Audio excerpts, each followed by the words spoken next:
சிம்மராசி. சிம்மராசிக்காரங்க எங்கே போகணும்? உங்களுடைய லைஃப் திருநள்ளாறு.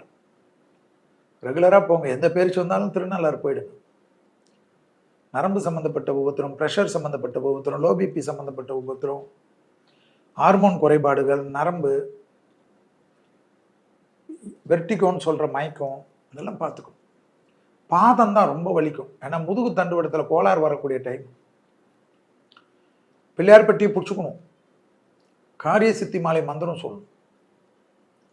அஷ்டமத்தில் சனி இருக்கிறனால என்னன்னா எக்ஸசைஸ் வேர்வை நல்லா வரணும். தோப்புக்காரனெல்லாம் போடணும், ஃபிட் ஆகணும். 40 வயசு ஆயிடுச்சு, என்னால் முடியல, இதெல்லாம் பண்ணக்கூடாது. வெறி பிடிச்சி செய்யணுமா. பிள்ளைகளுடைய படிப்பு, உத்தியோகம், தொழில், வியாபாரம், பிள்ளைகளுக்கு உங்களுக்கு இருந்த மனத்தாங்கள் எல்லாம் தீரும். பெற்றோர் பெரியோர் மிகப்பெரிய ஏற்றத்தை பெறுவார்கள். அவர்கள் பெறக்கூடிய ஏற்றம் உங்கள் வாழ்க்கையை மாற்றுமா.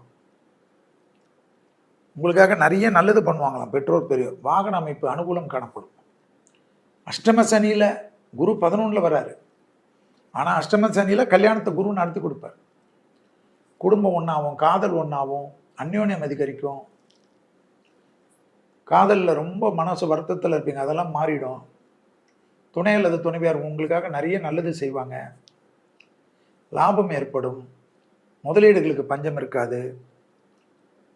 நிலம் வாங்கிறது, வீடு வாங்கிறது, மற்றது வாங்கிறது, உங்களுக்காக அனுகூலம் ஏற்படுவது, நிறைய டிராவல் பண்ணுறது, குடும்பத்தில் புது உறவுகள் வருவது, பிள்ளைகளுடைய நீண்ட நாள் கனவுகள் நிறைவேற்றி வைப்பது, அரசு துறை அரசியல்வாதிகளுக்கு அனுகூலம் ஏற்படுவது. ஹெல்த்து நீங்கள் தான் பார்த்துக்கணும். ஜோசியத்தில் நாங்கள் சொல்ல தான் முடியும்.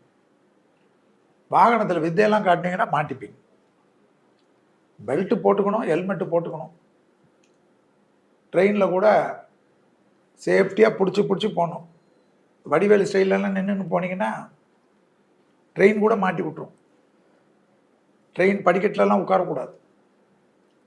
பொருள் களவு போகிறதுக்கு அதிகமான சான்ஸ் இருக்கிறதுனால கொஞ்சம் கேர்ஃபுல்லாக இருக்கும்.